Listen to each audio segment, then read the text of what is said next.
India is the fastest growing major economy in the world. Soon, we will be among the top 3 economies of the world. तो भारतीय अर्थव्यवस्था विश्व में किस स्थान पर है, इसे नापने के लिए 2 इंडिकेटर है।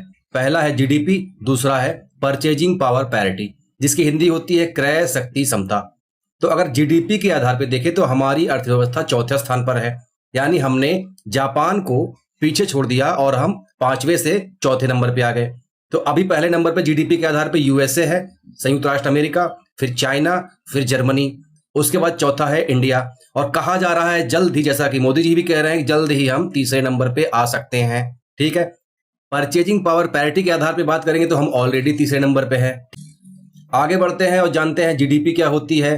तो जीडीपी की परिभाषा में कुछ चीजें जो सबसे महत्वपूर्ण कीवर्ड हैं वो है कि एक निश्चित टाइम पीरियड आपको लेना पड़ेगा, जैसे किसी देश का एक वित्तीय वर्ष, 1 साल का टाइम, 3 महीने का टाइम, ठीक है, नापने के लिए। उसके बाद एक निश्चित भौगोलिक सीमा होनी चाहिए उसे नापने के लिए, जैसे कोई देश की सीमा ले सकते हैं।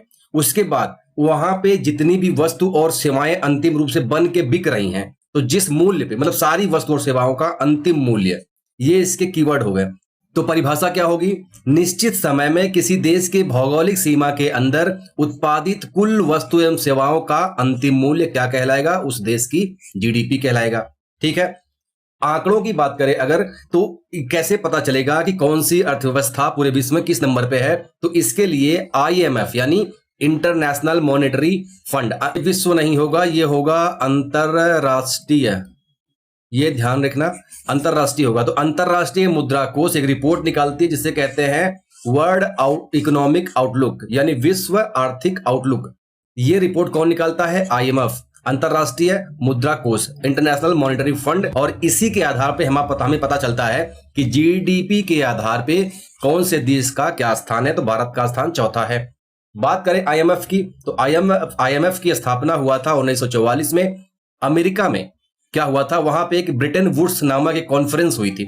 उस कॉन्फ्रेंस में जब द्वितीय विश्व युद्ध खत्म हो गया तो विश्व की अर्थव्यवस्था और देश तबाह हो चुके थे। किसके कारण? द्वितीय विश्व युद्ध के कारण। तो सभी देश मिलकर बैठते हैं, कहते हैं युद्ध खत्म हो गया, अब हमें मिलके कुछ ऐसा करना होगा ताकि पूरे विश्व की जो अर्थव्यवस्था डामाडोल हो गई उसे सही कर लें, और जो देश विनाश की कगार पर चले गए उन्हें बचाया जाए। तो इन्होंने कहा चलो सब मिलके एक संस्था बनाते हैं जो सबको लोन देगी, जिसको पैसे की जरूरत होगी उसको लोन देगी, सहायता देगी, टेक्नोलॉजी देगी, वो लोग अपना काम यानी अपना विकास कर पाएंगे। तो इसमें सभी लोग मिलकर कंट्रीब्यूट करते हैं और फिर ये संस्था जैसे आईएमएफ और वर्ल्ड बैंक ग्रुप बना। वर्ल्ड बैंक ग्रुप में, विश्व बैंक ग्रुप में 5 संस्थाएं आती हैं, उसे मिला के उसमें एक विश्व बैंक भी है। ठीक है, तो उसी ब्रिटेन वुड कॉन्फ्रेंस में हुआ था आईएमएफ की स्थापना।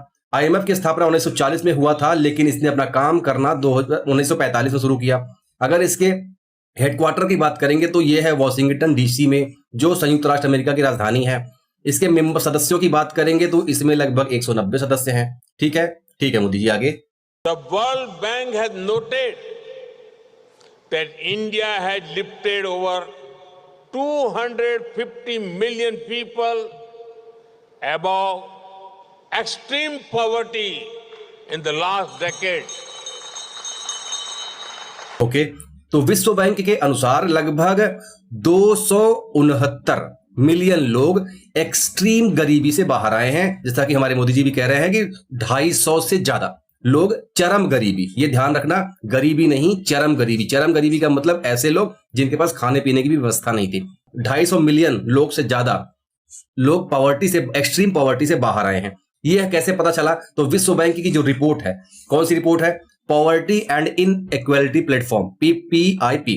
ये report poverty and inequality platform report कौन जारी करता है? विश्व बैंक जारी करता है। ठीक है, अब ऐसे ही एक कुछ सूचकांक है जो बहुत इंपॉर्टेंट है। जैसे भारत में जो एक सूचकांक निकाला जाता है, राष्ट्रीय बहुआयामी गरीबी सूचकांक, ये कौन निकालता है? ये तो भारत के अंदर, चूंकि नेशनल है, राष्ट्रीय इंडेक्स है, तो इसे हमारी नीति आयोग जारी करती है और बताती है कि भारत में गरीबी के मामले में कौन सा राज्य किस स्थान पे है। इसी तरह अंतरराष्ट्रीय लेवल पे जो बहुआयामी गरीबी सूचकांक निकाला जाता है, यानी उस रिपोर्ट का नाम है अंतरराष्ट्रीय बहुआयामी गरीबी सूचकांक। ठीक है, international multi dimensional poverty index, इसे निकाला जाता है यूनाइटेड नेशन डेवलपमेंट प्रोग्राम और Oxford poverty and human development initiative नामक एक संस्था द्वारा। तो सबसे ज्यादा यही एग्जाम में देता है, कौन निकालता है, तो ऑप्शन में ज्यादातर यूएनडीपी रहता है। ठीक है, तो ये याद रखने वाली चीज है। अब बात करें नीति आयोग के बारे में, तो नीति आयोग का पूरा नाम है national institution for transforming India. इसकी स्थापना हुई थी 2015 में। इसका हेडक्वार्टर है दिल्ली में। इसके जो चेयरमैन होते हैं वो उस समय के प्रधानमंत्री होते हैं, यानी आज प्रधानमंत्री मोदी हैं तो इसके अध्यक्ष मोदी होंगे, कल कोई प्रधानमंत्री और होगा तो इसके अध्यक्ष वो होंगे। बात करें यूएनडीपी की, United Nation development program, Hindi में कहते हैं संयुक्त राष्ट्र विकास कार्यक्रम। हिंदी में थोड़ा याद रखना, क्योंकि पेपर देते समय हमारा ध्यान हिंदी वाले पर रहता है। अगर हम हिंदी मीडियम के हैं तो कभी कभी गलत हो जाता है। संयुक्त राष्ट्र विकास कार्यक्रम यूएनडीपी का पूरा नाम है, जो दुनिया में गरीबी खत्म करने की कोशिश कर रही है, सतत विकास को बढ़ावा देने की कोशिश कर रही है, मानव विकास को बढ़ावा मतलब ह्यूमन डेवलपमेंट को बढ़ावा देने की कोशिश कर रही है। बात करें इसकी स्थापना के बारे में, तो इसकी स्थापना हुई थी 1965 में। इसका हेडक्वार्टर है न्यूयॉर्क यानी अमेरिका में। ठीक है, ओके मोदी जी आगे। India's growth is being powered by our innovative and energetic youth. Today, India is the third largest startup hub in the world.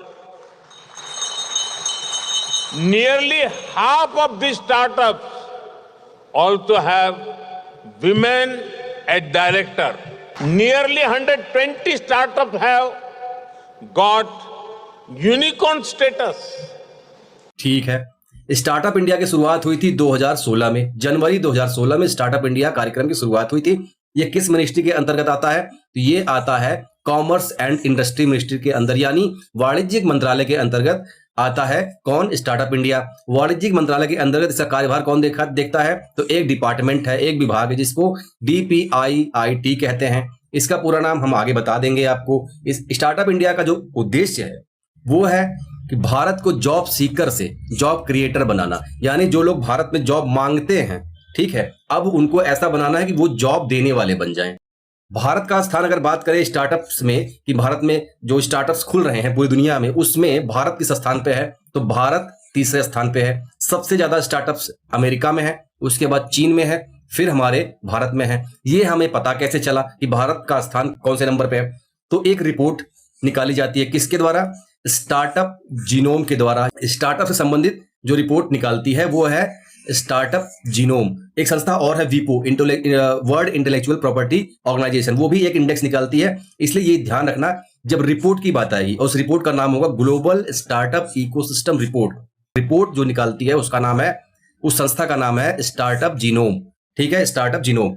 अगर भारत में बात करें, भारत में सबसे ज्यादा स्टार्टअप कहाँ खुल रहे हैं, तो मतलब कौन सा शहर आगे है या राज्य आगे है, तो है बेंगलुरु, जो कर्नाटका में पड़ता है। ठीक है, इंडेक्स की बात करें, जो मैं अभी इंडेक्स बता रहा था वो ये तो रिपोर्ट था, ये है global innovation index. Global innovation index कौन निकालता है, तो ये निकाला जाता है वीपो के द्वारा। वीपो मतलब इसका पूरा नाम है वर्ल्ड इंटेलेक्चुअल प्रॉपर्टी राइट, जो विश्व में बौद्धिक संपदा अधिकारों के संरक्षण करता है। इसका नाम है वर्ल्ड इंटेलेक्चुअल प्रॉपर्टी ऑर्गेनाइजेशन, संगठन है ये। और इस जो ग्लोबल इनोवेशन इंडेक्स है, इसमें भारत का स्थान 2024 में जो रिपोर्ट आई थी उसके अनुसार 39वां है। ठीक है, next Modi ji. National mission for AI, semiconductor and quantum computing are becoming the new engines of growth. In a way, innovation is becoming a mass movement. Okay, national mission for artificial intelligence मतलब AI के लिए जो भारत में राष्ट्रीय mission शुरू किया गया है AI को बढ़ावा देने के लिए, उसकी शुरुआत हुई है 2024 में। उसका उद्देश्य है कि AI के क्षेत्र में भारत को नंबर 1 बनाना, और इसके लिए जो बजट जारी किया गया है वो 10,371.92 करोड़ रुपया है। ठीक है, इसे हम पूरे जो नेशनल मिशन जब तक चलेगा तब तक हम इसको उसमें इतना पैसा खर्चा करेंगे, और हर बजट में थोड़ा थोड़ा देके इतना देना होगा। ठीक है, और national mission for artificial intelligence का जो लक्ष्य बताया गया है कि उसको हम AI मतलब आर्टिफिशियल इंटेलिजेंस को लोकतांत्रिक बनाएंगे। इसका मतलब किसी एक व्यक्ति का इस तकनीक पे अधिकार नहीं होगा, बल्कि सभी का अधिकार होगा, सभी लोग इसमें भागीदारी करेंगे और सभी को इसका लाभ होगा। यानी हम इस तकनीक को इतना इसकी पहुंच इतनी बढ़ाएंगे ताकि सभी लोगों तक इसकी पहुंच आराम से हो जाए। ठीक है, दूसरी चीज कही गई कि इसके लिए अगर ठीक है एआई बढ़ाने के लिए कुछ अवसंरचना तो बनाए जाएंगे, तो उसका नाम जो दिया गया है उसको एआई मिशन के 2 स्तंभ भी माने जाते हैं। उसका नाम है India artificial intelligence innovation centre. एक तो ये बनाया जा रहा है, दूसरा बनाया जा रहा है इंडिया कंप्यूट कैपेसिटी। ये दोनों एआई मिशन के इंफ्रास्ट्रक्चर है, ठीक है। उसके बाद अगली बात की गई थी सेमीकंडक्टर मिशन के बारे में। पहला है एआई मिशन, दूसरा है सेमीकंडक्टर मिशन। इसकी शुरुआत हुई थी 2021 में। 2021 में सेमीकंडक्टर मिशन की शुरुआत हुई थी। इसका उद्देश्य भारत को सेमीकंडक्टर को हिंदी में अर्धचालक भी कहते हैं, तो अर्धचालक के क्षेत्र में और डिस्प्ले निर्माण, ये जो आप लैपटॉप पे जो डिस्प्ले देख रहे हैं उसके निर्माण में वैश्विक हब बनाना है। वैश्विक हब का मतलब कि यहाँ पे विनिर्माण की सारी सुविधाएं बना देना, यानी रोड अच्छे कर देना है, लाइट वाइट बिजली की व्यवस्था अच्छी कर देनी है, और जितने भी लॉजिस्टिक्स से संबंधित सुविधाएं हैं वो सब दे देनी है। बाजार को डेवलप करना है ताकि कंपनियां आके अपना यहाँ पे कंपनियां खोलें और सेमीकंडक्टर बनाएं और डिस्प्ले का विनिर्माण करें। तो सेमीकंडक्टर मिशन के लिए जो भारत में बजट दिया गया है वो है 76,000 करोड़ रुपया। वो कितना है? 76,000 करोड़ रुपया। और semiconductor mission make in India program का और आत्मनिर्भर भारत का एक अहम हिस्सा है। तो semiconductor mission make in India का भाग है। मेक इन इंडिया की शुरुआत हुई थी 2014 में। 2014 में मेक इन इंडिया की शुरुआत हुई थी और ये आता है कॉमर्स मिनिस्ट्री के अंदर, यानी वही वाणिज्यिक मंत्रालय के अंतर्गत। और उस देखता कौन है? तो वो जो संस्था मैंने बताया था DPIIT, जिसका नाम है department of promotion of industry and internal trade. तो ये इसके अंदर देखती है, ये विभाग देखता है, ठीक है। अगली चीज उन्होंने कहा क्वांटम मिशन के बारे में। तो क्वांटम मिशन हमारे देश में चलाया जा रहा है, जिसका उद्देश्य है देश को क्वांटम के क्षेत्र में अग्रणी बनाना। और इसमें शामिल है क्वांटम कंप्यूटिंग, कम्युनिकेशन यानी संचार, और सेंसिंग मतलब सेंसर वगैरह जो बनते हैं, ठीक है। तो इस क्षेत्र में भारत को अग्रणी बनाना है क्वांटम लेवल पे, ठीक है। इसका टाइम पीरियड किया गया है 2023-24 से 2030-31। इसके लिए पैसा खर्च करेंगे 6,003.65 करोड़ रुपया, लगभग 6,000 करोड़ रुपया, ठीक है। नेक्स्ट, यूनिफाइड पेमेंट्स इंटरफेस और UPI has revolutionised digital payments. Nearly 50% of the world's real-time digital transaction take place in India. 50%. उन्होंने बात किया यूपीआई की। यूपीआई क्या है? तो यूपीआई एक डिजिटल भुगतान प्रणाली है, ठीक है। यूपीआई एक डिजिटल भुगतान प्रणाली है जो रियल टाइम में स्थानांतरण की सुविधा देती है, और ये मोबाइल आधारित व्यवस्था है। रियल टाइम का मतलब ये हो गया कि मैं अभी तुरंत पैसा ट्रांसफर करूं, तुरंत उनके अकाउंट पहुंच जाएगा। ऐसा नहीं है कि 24 घंटे बाद या आधा घंटे बाद। रियल टाइम का मतलब यही होता है कि जिस समय आप जो करो उसी समय चीजें हो जाएं। यूपीआई की शुरुआत हुई थी 2016 में, और यूपीआई को बनाया गया है एनपीसीआई द्वारा। यूपीआई कौन बनाया है? एनपीसीआई द्वारा। ये एनपीसीआई का पूरा नाम है national payment corporation of India. National payment corporation of India ने बनाया है यूपीआई को। और एनपीसीआई को बनाया गया है 2008 में, जिसमें आरबीआई यानी रिजर्व बैंक ऑफ इंडिया और कुछ बैंक साथ मिलकर एक संघ बनाते हैं, उसे कहा जाता है बैंक संघ। तो एनपीसीआई को 2008 में आरबीआई और बैंक संघ ने मिलकर बनाया था। इसका उद्देश्य था कि भुगतान की नई नई तकनीकों, व्यवस्थाओं की खोज करना, उन्हें बनाना, ठीक है। तो इन्होंने बना दिया यूपीआई, ओके। और भी चीजें बनाए हैं, जैसे फास्टैग हो गया।